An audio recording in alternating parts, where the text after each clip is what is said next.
আসসালামু আলাইকুম আরহামাতুল্লাহি ওয়াবারাকাতুহু। প্রিয় দিনী ভাইরা, আজকে একটি বিষয় নিয়ে আলোচনা করব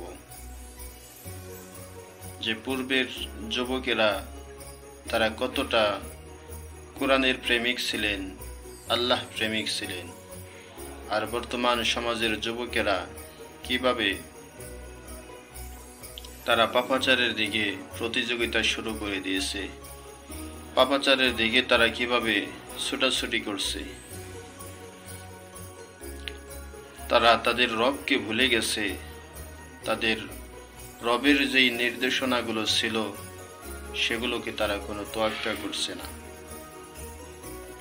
অথচ আমাদের রব মহান আল্লাহ রব্বুল আলামিন ছাড়া আমাদের দুনিয়া এবং আখিরাতে আপনার কেউ নেই। আল্লাহ রব্বুল আলামিন বলেন, আলহামদুলিল্লাহি রব্বিল আলামিন, যে আল্লাহ রব্বুল আলামিন তিনি সকল জগতের পালনকর্তা, সৃষ্টিকর্তা এবং সব কিছুর মালিক। তিনি সকল প্রশংসার একমাত্র দাবিদার মহান আল্লাহ রব্বুল আলামিন। রব তিনি কে? ছোট্ট একটি গল্পের মাধ্যমে, কিতাব থেকে একটি গল্পের মাধ্যমে পেশ করছি। ইমাম রাজি রহমতুল্লাহি আলাইহি তার কিতাবের মধ্যে লেখেন, তার এক দোস্ত ছিলেন গালিবান সুফি সৌরি রহমতুল্লাহি আলাইহি। তিনি হাইটে যাইতেছিলেন, দেখেন একটি বিচ্ছু দৌড়াদৌড়ি করতেছে, কোথাও যাইতেছিলেন। তো গালিবান সুফি সৌরি রহমতুল্লাহি আলাইহি এটা দেখে একটু আশ্চর্য হলেন এবং সে ভাবতে লাগলেন, আমার তো সময় আছে, এই বিচ্ছুটা কোথায় যায় একটু দেখি। তো বিচ্ছুর পিছনে পিছনে আল্লাহর এই বুজুর্গ সে এটার পিছু নিলেন, পিছনে পিছনে গেলেন।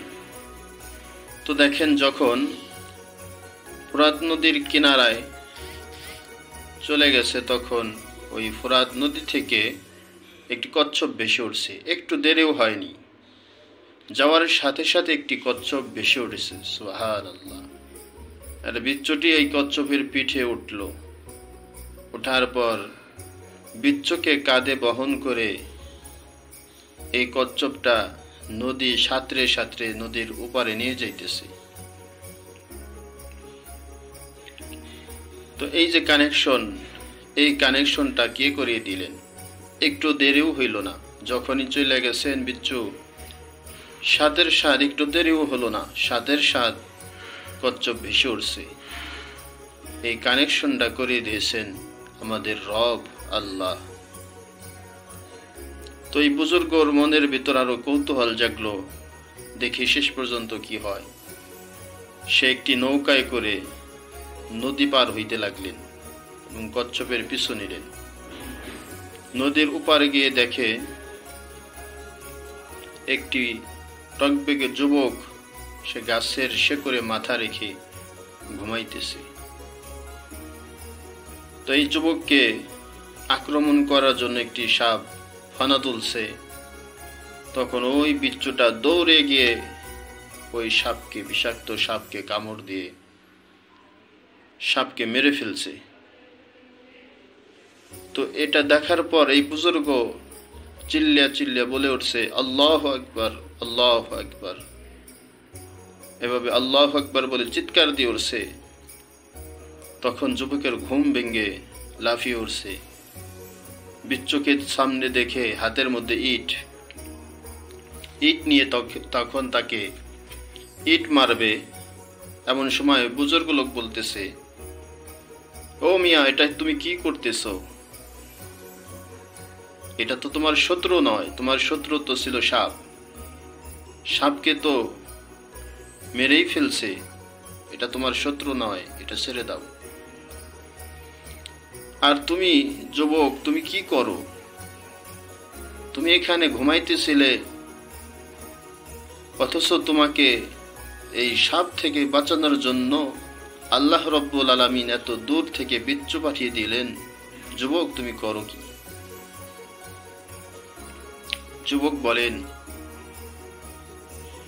যে আমি কোরআন পড়ি, আমি কোরআনের তেলাওয়াত করি, আর বিপদের সময় নামাজ পড়ে সালাতের মাধ্যমে আল্লাহর কাছে সাহায্য কামনা করি, সাহায্য প্রার্থনা করি। আমাদের বর্তমান যুবকেরা তো সময় পেলে একটু মোবাইল নিয়ে বসে পড়ে, বিভিন্ন অশ্লীল কর্মকাণ্ডের ভিতরে তারা লিপ্ত হয়ে যায়। আর তখনকার যুবকেরা তারা সময় পেলেই কোরআন নিয়ে বসে যেতেন, আল্লাহর সাথে নিরালা নিবৃত্তে কথা বলতেন। তারা কোরআন পড়ে মজা অনুভব করতেন, কোরআন পড়ে তাদের অন্তরকে শান্ত করতেন, অন্তরের শীতলতা বয়ে আনতেন। তো যুবক বলে যে আমি এখানে আসার পর রাস্তা ভুলে গেছি, কোথায় যাব, কোন দিকে যাব, কার কাছে যাব বুঝতে পারতেছিলাম না। এজন্য 2 রাকাত নামাজ পড়ে আল্লাহর কাছে দোয়া করছি, আল্লাহ আমি তো পথ ভুলে গেছি, আমাকে এখান থেকে পথ চিনিয়ে নেওয়ার জন্য তুমি একটা ব্যবস্থা করো, এবং এইখানে এই গভীর জঙ্গলের ভিতরে বিষাক্ত প্রাণীর আক্রমণ থেকে আমাকে তুমি হেফাজত করো। তো আগে যদি আল্লাহর প্রতি আমার 100% বিশ্বাস থাকে, আজকে থেকে আল্লাহর প্রতি আমার 1000% বিশ্বাস হবে। আমার অন্তরের ভিতর এমন বিশ্বাস আজকে স্থাপন হয়ে গেল, কারণ আমি সকল বিষাক্ত প্রাণীর আক্রমণ থেকে বাঁচার জন্য আল্লাহর কাছে দোয়া করছি।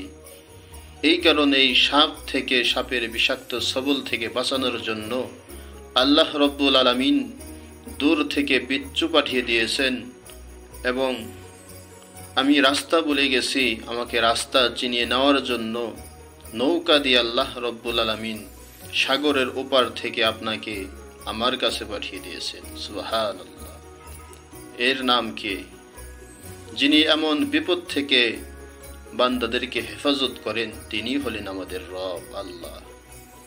এজন্য জীবন চলার পথে যত বিপদ আসবে আমাদের রবের প্রতি আস্থা রাখতে হবে এবং তার কাছে ফরিয়াদ করতে হবে যে রব্বুল আলামিন আমার সকল সমস্যার আপনি একমাত্র সমাধানকারী, আপনি আমার সমস্যাগুলোর সমাধান করে দিন।